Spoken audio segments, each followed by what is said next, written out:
Aujourd'hui, je voudrais vous parler de service à la clientèle. Pourquoi? Parce que tout le monde qui travaille à peu près a des clients. Même dans une organisation gouvernementale, vous devez travailler pour des utilisateurs et donc des clients. Le client, c'est celui qui paye notre salaire. Qu'est-ce que c'est notre salaire? C'est également nos vacances, les restaurants, la retraite, les dépenses qu'on doit faire pour nous nourrir, c'est à peu près tout ce à quoi sert notre argent. Avant, le service à la clientèle était considéré comme moins important. La raison est simple, c'est que le client, quelquefois, n'avait pas le choix. Si vous aviez un commerce dans un village et que vous étiez le seul à vendre ces objets-là, le client n'avait pas le choix que de passer par vous. Maintenant, les choses ont changé. Dans un deuxième temps, le client a eu la voiture, ce qui lui a permis d'aller faire ses courses, non seulement dans le village, mais également dans les villages d'à côté. Et donc de pouvoir comparer et choisir l'endroit où il obtenait le meilleur service à la clientèle.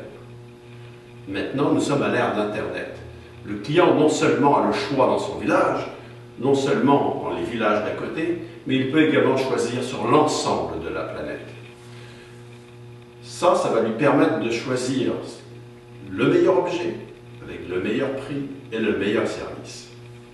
Malheureusement, il n'est pas toujours possible de changer le produit qu'on vend. Par contre, il est possible d'agir sur le service et c'est là que je voudrais mettre l'emphase. Avant de parler des différentes étapes, je voudrais également revenir sur une certaine notion, c'est la notion du client qui se plaint. Très souvent, on a l'impression que il y a peu de clients qui se plaignent, c'est peu important. En fait, certaines études montrent que pour chaque client qui se plaint, il y a environ 317 personnes qui entendent parler en mal de notre service. La raison est simple, et vous le savez sûrement très bien, quand vous allez au restaurant, est-ce que vous vous plaignez à chaque fois que vous êtes mal servi? Généralement non.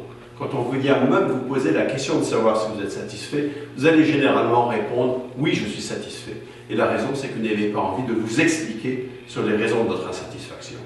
Eh bien, on dit par exemple que pour 23 clients qui ne se plaignent pas, 23 de ces clients-là vont en parler à 10, et que 3 de ces clients-là vont en parler à 20.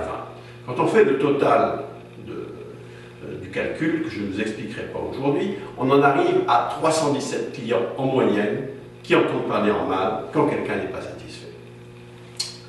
Maintenant, je voudrais vous parler de la définition du service à la clientèle. On estime qu'un client est satisfait ou non satisfait en fonction de la perception. La définition du service à la clientèle, c'est donc l'écart positif ou négatif qui existe entre les attentes qu'on avait de ce service et la perception que l'on a de ce service. Si l'écart est positif, c'est très bien. C'est-à-dire que si vous avez l'impression, ou du moins la perception que ce service est supérieur à vos attentes, c'est positif pour votre entreprise.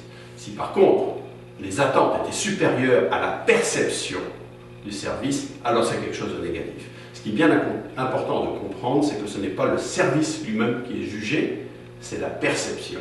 Et là, il y a plusieurs actions qu'on peut mener. Maintenant, quelles sont les différentes étapes du service à la clientèle? La première, c'est la préparation. Chaque personne au contact avec un client devrait avoir une préparation dite matérielle et mentale. La préparation matérielle, c'est d'avoir les bons outils avec soi. La préparation mentale, c'est d'aimer faire ce qu'on fait. Je dis toujours, si vous êtes dans le secteur du service à la clientèle, vous avez le droit de ne pas aimer votre client. Vous avez le droit de ne pas aimer faire ce que vous faites. Vous avez également le droit de ne pas aimer votre travail. Mais dans ces cas-là, vous n'avez pas le droit de continuer à faire ce que vous faites. La deuxième étape, c'est la prise de contact. Sachez que tout se joue durant à peu près 3 ou 4 secondes. C'est là que vous pourrez faire la différence dans la perception que le client aura de vous. L'étape suivante, c'est l'écoute du client.